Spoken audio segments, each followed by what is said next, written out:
Hola, buen día para todos. En esta ocasión hablaremos sobre las alteraciones neuropsicológicas. Para comenzar, explicaré qué son. Pues estas son alteraciones que se producen tanto a nivel cognitivo como a nivel conductual.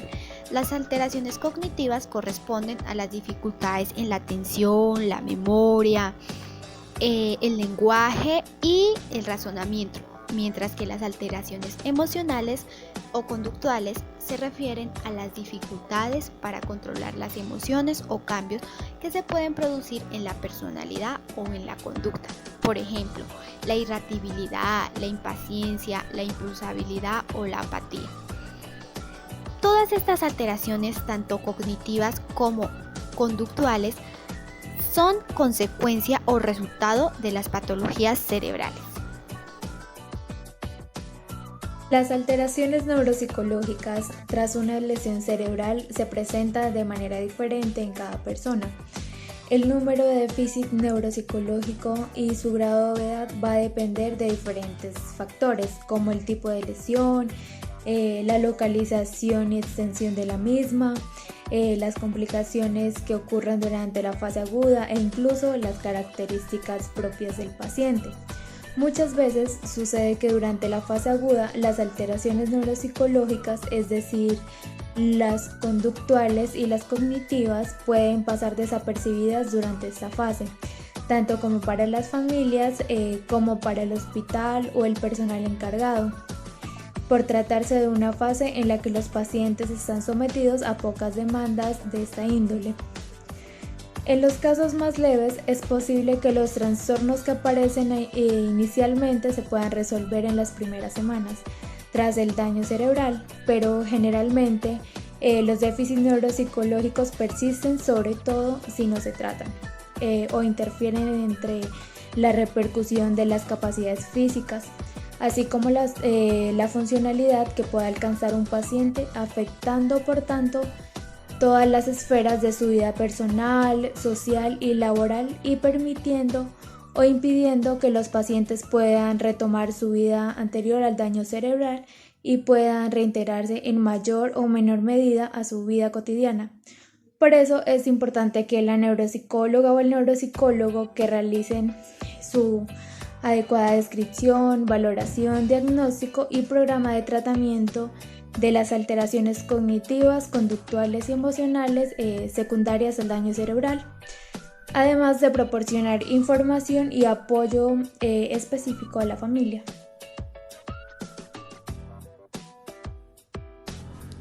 La evaluación neuropsicológica. El objetivo fundamental de estas evaluaciones ya no se centra exclusivamente en identificar una posible alteración de las funciones reguladas por la corteza cerebral, sino que se dirige cada vez más hacia las necesidades de un tratamiento.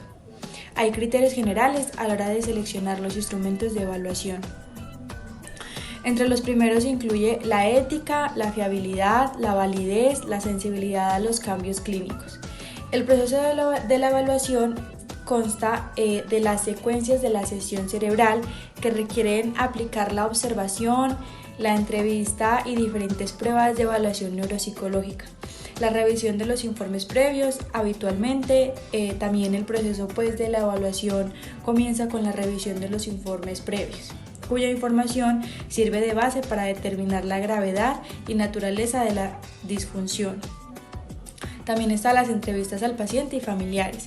En las entrevistas al paciente y la familia es el paciente quien realiza y constituye la mayoría de los casos los instrumentos de diagnóstico más poderosos y más económicos con el que cuenta el clínico.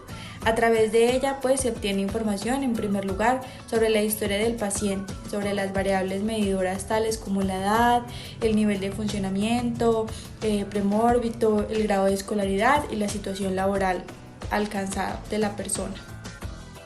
Están las técnicas de neuroimagen, que son el estudio del sistema nervioso central y de los procesos cognitivos. Se acompañan de un conjunto de técnicas de exploración complementaria.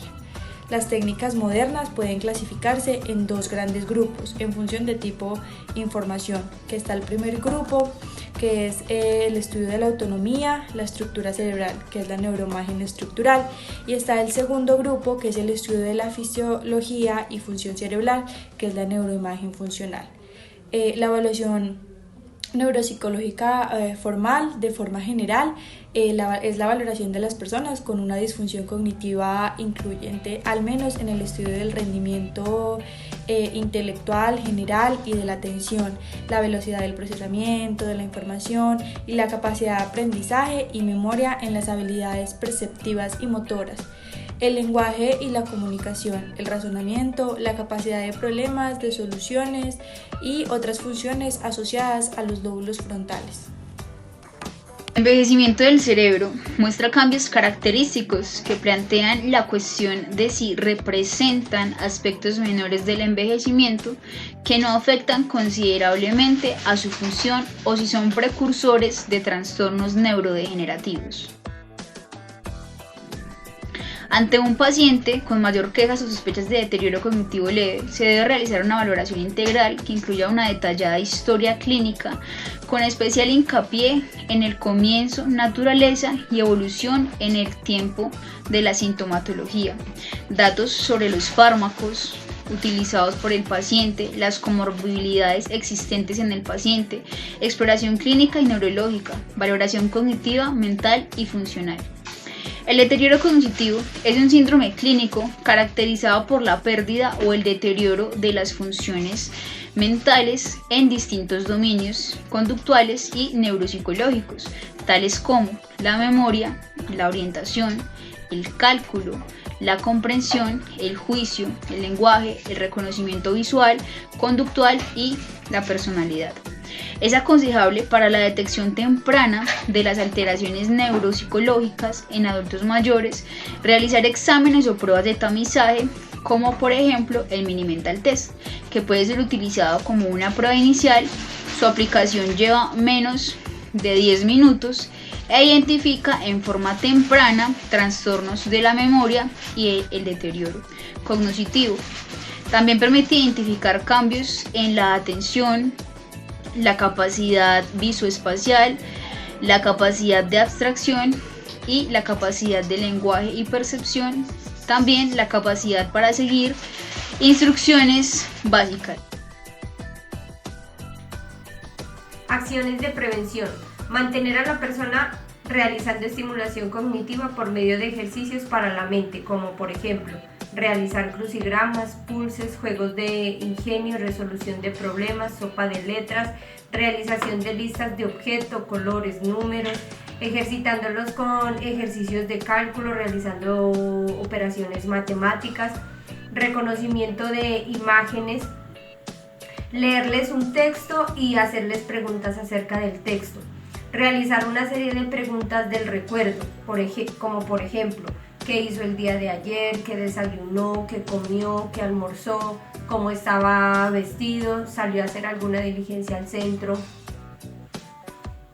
Bueno, otra de las acciones que se tomó en cuenta es que se debe hacer una limitación en el consumo de alcohol y tabaco, ya que estas lesionan las neuronas de algunas partes del cerebro, entre las cuales se encuentran implicadas en los movimientos finos, los movimientos gruesos, como también la coordinación.